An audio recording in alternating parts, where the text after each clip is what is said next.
Olá, meu nome é Valdirene, sou professora de Biologia. Essa é uma aula sobre origem da vida, destinada aos alunos do terceiro ano do ensino médio e EJA. Vamos lá então. A curiosidade é uma característica que já é da espécie humana, né? Então, desde a história antiga, existem indícios que o ser humano questiona a origem dos seres humanos, a origem de outros seres vivos. E é um tema que cai muito nos vestibulares e no Enem. Então, inicialmente, não tinha nenhum método científico, nenhuma tecnologia que permitisse uma melhor investigação, uma pesquisa ao mundo ao seu redor. Então, os humanos atribuíam aos fenômenos naturais, aos quais não tinha nenhuma explicação mais concreta, as forças divinas. Porém, com o tempo e os diferentes avanços científicos, novas tentativas de explicações sem cunho religioso foram surgindo e questionando essas explicações que não tinham uma base científica, uma comprovação. Criacionismo e fixismo. O criacionismo é uma teoria que considera que todos os seres vivos foram criados a partir de uma intervenção divina. Várias culturas seguem essa ideia e até pouco tempo atrás era uma ideia que também é aceita no meio científico. Até o século XVIII, a maior parte dos cientistas acreditava que cada espécie havia surgido na Terra independentemente, sem parentesco entre si, e que essas características permaneciam inalteradas. Então, esses seres vivos, ao longo desses milhares de anos, eles não evoluíam. Essa é uma ideia apoiada pelos fixistas. Então, o criacionismo e o fixismo, eles andavam juntos. Eram duas ideias que uma apoiava a outra. Panspermia ou cosmogenia é uma hipótese que diz que a vida teve origem em outro planeta e foi trazida para o planeta Terra carregada por meteoros e trazia formas de vida bastante simples. E aí, aqui na Terra, essas formas de vida teriam evoluído. Então, essa é uma teoria que ela é desacreditada, principalmente no meio científico. Aqui vão ter vários vídeos bem interessantes, vídeos curtos, que é bem interessante que vocês assistam clicando nesses links aqui no arquivo em PDF que eu vou mandar. Bom, um conceito bom para relembrar que a gente viu no segundo ano. Diferença de células procariontes, que são as bactérias, reino Monera, onde o material genético fica solto no citoplasma. As células procariontes, elas teriam surgido na Terra há mais ou menos 3 bilhões e 400 milhões de anos atrás.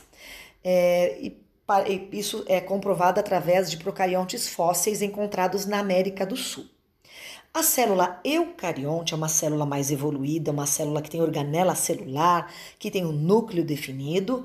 Essas células eucariontes teriam surgido há cerca de 2 bilhões a 1 bilhão e 400 milhões de anos atrás, seguidas dos organismos multicelulares aí há cerca de 700 milhões de anos atrás. Bom, geração espontânea ou abiogênese. Essa é uma teoria que admite, que a essência dela é que os seres vivos podem aparecer a partir da matéria bruta, de maneira contínua. Essa hipótese surgiu com Aristóteles há mais de 2000 anos atrás. E para o Aristóteles e os seus seguidores, a matéria bruta se apresentava como um princípio ativo, responsável pela formação dos seres vivos quando as condições do meio eram favoráveis. O que era esse princípio ativo? Ele era o grande responsável pelo desenvolvimento de um novo ser vivo ali. Que essa era a ideia de geração espontânea. Constituía a melhor forma de explicar as larvas que surgiam na carne crua, exposta ao ar, livre de girinos que surgiam em poças de água. Então, como é que eles explicavam aquelas larvas da carne? Eles achavam que aquilo era um surgimento da vida. A vida estava surgindo da carne, tá? Então eles chamavam isso de geração espontânea. Eles faziam alguns experimentos, deixavam panos e coisas assim. Depois de um tempo saíam várias larvas. Então eles usavam esses argumentos e davam nome a isso de geração espontânea. Então, eles apoiavam que a vida surgia espontaneamente. Essa era chamada de abiogênese, tá? Essa teoria aí, ela ficou por muito tempo. Bom, teorias da abiogênese, elas foram apoiadas por Aristóteles, 384 a 322 anos antes de Cristo, era o filósofo grego. Ele dizia que as rãs surgiam a partir do lodo. tá? Então é do lodo, né? Porque ele via os girinos ali no lodo, então era a partir dali que saía. Então, qual que era a origem da rã? Era do lodo, tá? Jean-Baptiste von Helmont, 1577-1644, era um médico cientista belga. Eles diziam que camisa suada mais germe de trigo poderia gerar camundongos. E isso realmente eles acreditavam, e isso era a teoria que foi apoiada por muito tempo. E um médico apoiava uma teoria dessa. Pra gente hoje isso é um absurdo.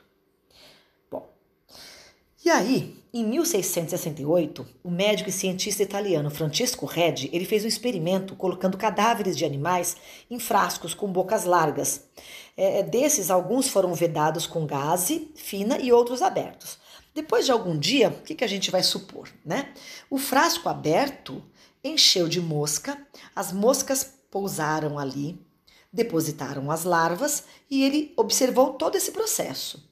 O frasco que ficou totalmente vedado não teve presença de larva, então não houve surgimento de larvas ali, tá? Então, com isso, com um experimento simples como esse, a abiogênese, que era aquela teoria apoiada pela igreja, começou a ser contestada. Mas mesmo assim, ainda permanecia a teoria do fixismo e da abiogênese. Biogênese significa vida, origem da vida a partir da vida. A abiogênese seria a origem da vida a partir do não vivo. Então, um ser vivo poderia surgir de um pedaço de terra, o ser vivo poderia surgir do lodo, poderia surgir lá no meio do lixo, tá? Em 1745, John Needham realizou um experimento que voltou a reforçar a teoria da abiogênese. Então, o que o Needham fez? Ele aqueceu caldos nutritivos em frascos que foram fechados e novamente aquecidos. Qual que era a intenção dele? Era impedir a entrada e a proliferação de micro-organismos. Aqui nessa época já tinha a existência do microscópio, já sabiam, né, que esses micro-organismos existiam. E com esse experimento, ele queria provar que a vida poderia surgir a partir dali. Então, olha só, frascos com sucos nutritivos, caldo de carne, de galinha, suco de fruta. Ele ferveu esses caldos e ele fechou isso com rolha. E aí, depois de um tempo, os frascos estavam turvos, contaminados por micro-organismos. E com isso ele dizia o quê? Então, ele ferveu. Teoricamente, ele matou todos os germes que tinha ali dentro, ele tampou e mesmo assim os micro-organismos surgiram lá dentro. Então, e com esse experimento, a abiogênese teve força, porque aqui, né, aparentemente mostra que a vida surge do nada aqui nesse caldo. Aí, em 1770, Lázaro Spallanzani afirmou que Needham não aqueceu o caldo nutritivo por tempo suficiente para destruir as bactérias. Então, para comprovar que ele estava com razão, Spallanzani realizou o mesmo experimento de Needham, porém ele aqueceu o caldo por mais tempo. Qual foi o resultado? Não apareceram bactérias. E aí, mais uma paulada lá na teoria da abiogênese. Então, ainda estava aí essa briga dessas teorias. Lembrando, então, a importância do microscópio nessas descobertas, tá? Porque eles já usavam o microscópio para analisar esses caldos nutritivos, várias situações. Então, em 1862, a teoria da abiogênese foi totalmente e definitivamente derrubada por esse gênio chamado Louis Pasteur. O Pasteur é francês. Ele realizou experimentos com caldos nutritivos também, em balões do tipo pescoço de cisne. Então, o que acontece com esse pescoço de cisne aqui? A probabilidade de micro-organismos entrar no experimento é muito menor, tá? Quase praticamente nula. Então, o que ele fez? Ele ferveu o caldo, o pescoço do balão era quebrado e aí surgiam micro-organismos. Em balões sem o pescoço quebrado, os micro-organismos não apareciam. Então, olha só, ele fervia e aí, olha, o líquido estéreo, tá? Porque essa curvatura impedia a entrada de micro-organismos. Pasteur provou que a fervura não destruía nenhum tipo de força ativa. Além disso, bastava quebrar o pescoço do balão para que os micro-organismos surgissem a partir do contato com o ar. Então, ele fez um outro experimento aqui, quebrando, mesmo jeito, quebrando esse pescoço de cisne do frasco. E aí houve a contaminação.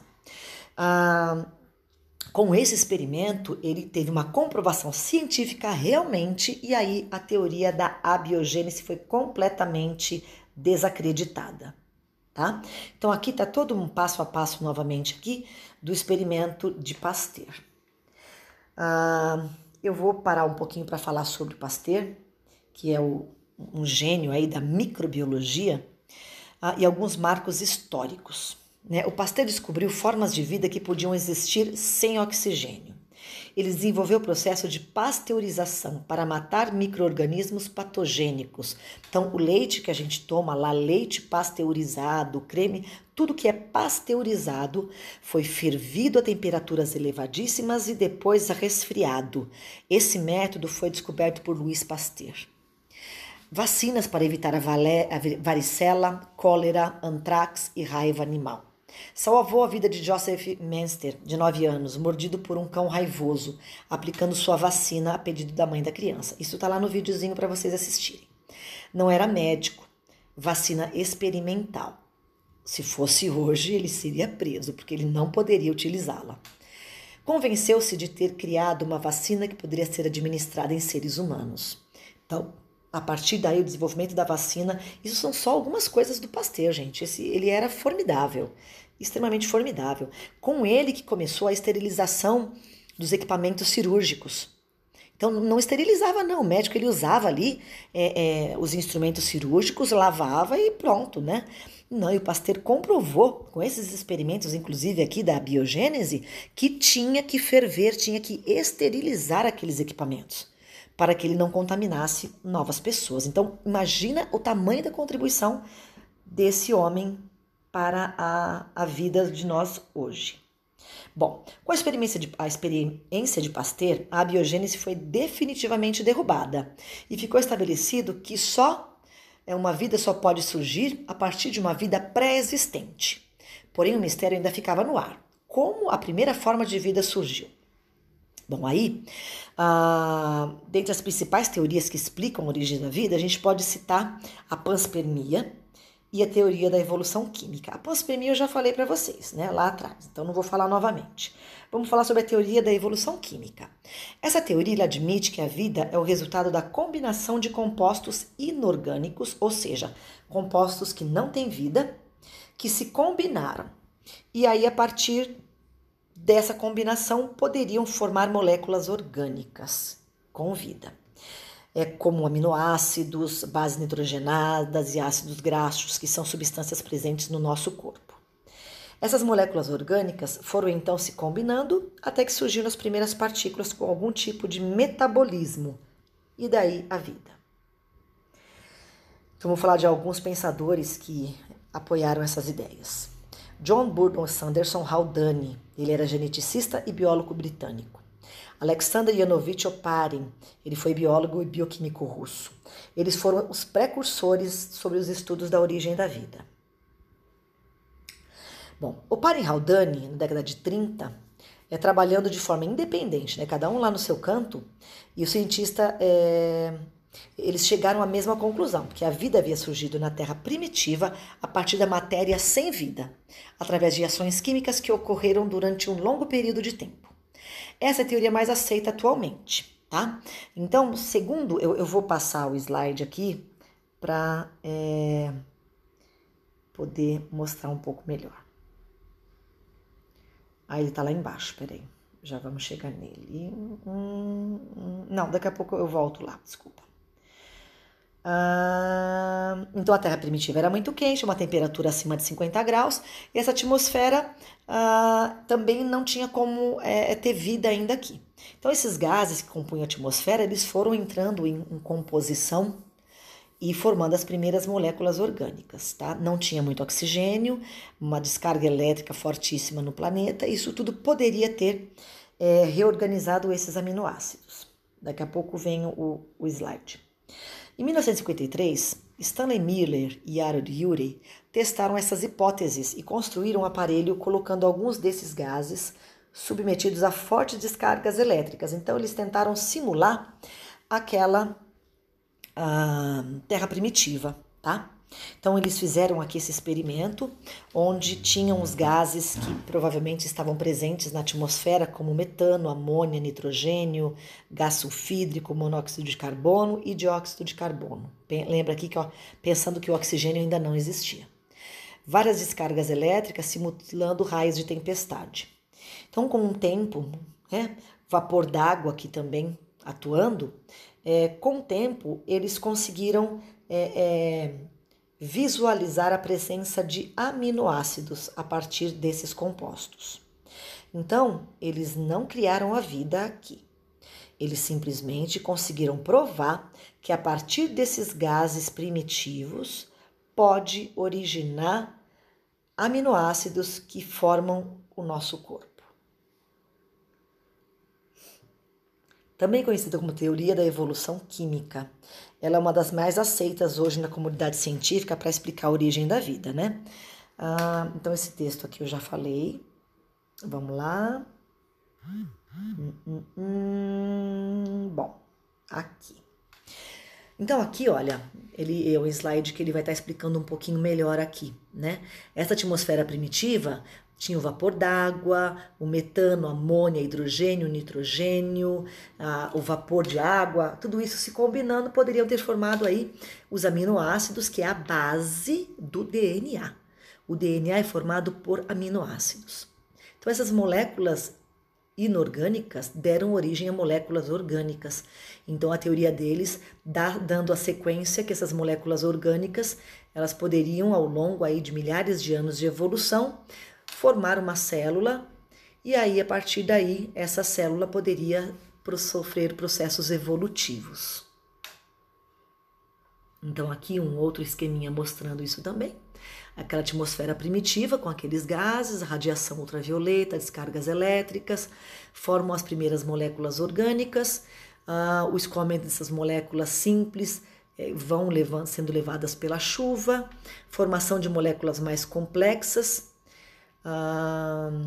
chuvas mais intensas, e essas moléculas elas foram circulando nos meios aquáticos aí e se juntando, molécula a molécula aí, se juntando e formando aí provavelmente os primeiros seres vivos que tinham o nome de coacervados, que são aglomerados de moléculas orgânicas. Então a ciência não criou vida, tá? A ciência conseguiu provar que a partir de moléculas sem vida a gente pode conseguir moléculas que formam a vida, tá?